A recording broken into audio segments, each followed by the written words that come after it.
Hi, today I've got in front of me for us to listen to an adept. Now, this guy doesn't come from what I would say is a traditional line of learning. Where he comes from is a very, I would say, high spiritual line of working. I've talked to him before this interview. The one thing that I pick up on the most is there's a lot of ancestral knowledge within him.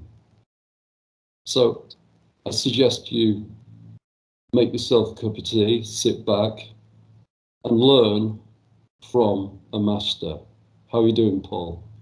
Hey, Brian, how's it going, brother? Hey, I'm glad you got me on this airtime here. Love it. And for one thing, I want to give you a shout out to your show and everybody that listens. Listen, man. Number one, A1, Brian. How's it going? Talk to me, brother. Let's get it going here.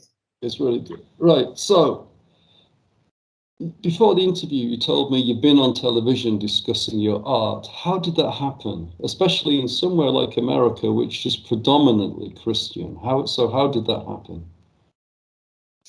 Okay. I'm gonna start it basically. I'm gonna run it through from like early stages from the beginning. Now, at the age of 5 years old, I have a brother. My brother's named Michael. I'm named Paul. Crazy religious thing. Michael the Archangel and Paul the Prophet. It's a joke that they run around with us now as we grown up, which is a good thing. Now, at the age of 6, my brother was 7 years old. Incidents with my mother and my father, they should always test us to keep us together. So they would do certain things, either to scare us up or to either make us see if we will fight against each other. But for that being said, one day I came. My mother's in the kitchen with my father. I guess my father used to braid my mother hair. Love them both. They're no longer here. Souls arrested.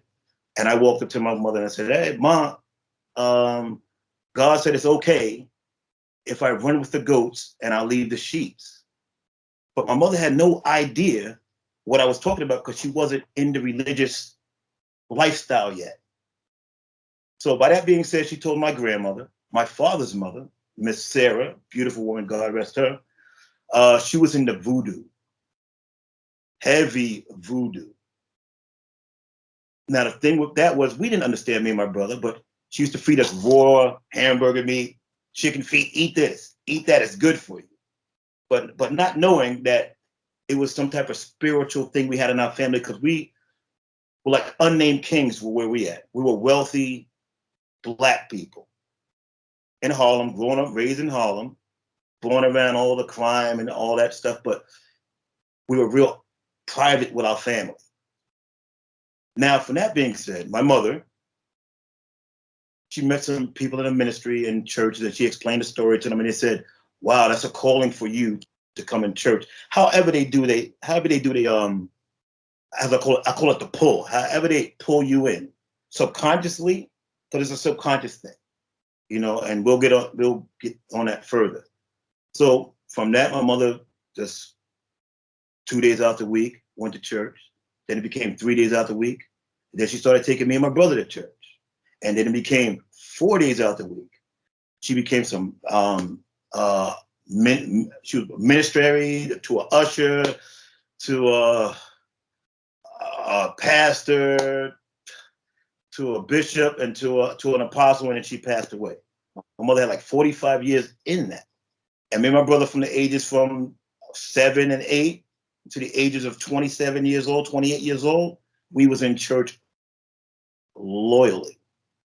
Every day at 7 o'clock, we had to be upstairs. My whole family, we had to pray for a half hour every day. The Lord's Prayer, Our Father, and then at the end of the prayer, everybody had to say a scripture out the Bible. John 3:16, or a couple of things you had to say just to let you know that you study the religion. So on that side, my mother's side was more Christian, and my father's side was more into the occult magic. And my mom and my father, they were together, but they weren't together. So that being said, we branched off, separated, and then I moved off to the Bronx, and my father stayed in Manhattan, and then I went with my mother to the church there. Now, for that being said, when you move to a different neighborhood and you're growing up, you so happen to run into friends. Now, my life changed with that game back in 1983, Dungeons and Dragons. If everybody remember Dungeons and Dragons, that was one hell of a game. That started everything up for me.